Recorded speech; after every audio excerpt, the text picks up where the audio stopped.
របៀបភ្ជាប់ Telegram Group ទៅ ABA ដែលវាមានលក្ខណៈងាយស្រួលសម្រាប់បងប្អូនដែលមានអាជីវកម្មខ្ញុំចង់ចែកម្លែកទៅបងប្អូនដែលមានអាជីវកម្មដោយប្រើប្រាស់ ABA អញ្ចឹងបងប្អូនដែលមានអាជីវកម្មមួយចំនួនគាត់ប្រហែលជាពិបាកដោយសារគាត់អត់ដឹងវិធីមួយនេះគឺជាទូទៅនៅពេលដែលគេផេនលុយមកយើងបងប្អូនតែងតែទៅឆែក ABA ថាអត់ថាលុយចូលឬក៏អត់វីដេអូមួយនេះនឹងជួយបងប្អូនឲ្យកាន់តែងាយស្រួលជាងមុន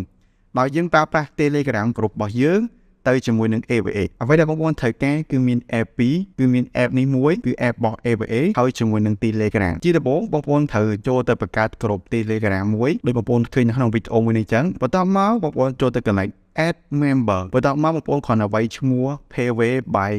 នោះបងប្អូននឹងឃើញដូចក្នុងវីដេអូមួយនេះបន្ទាប់មកបងប្អូនគ្រាន់តែចុច add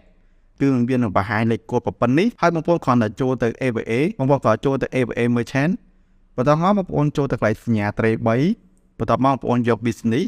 ហើយបន្ទាប់មកបងប្អូនរើសសាខាណាមួយដែលបងប្អូនចង់ភ្ជាប់បន្ទាប់មកបងប្អូនគ្រាន់តែចុចទៅលើសាខាមួយហ្នឹង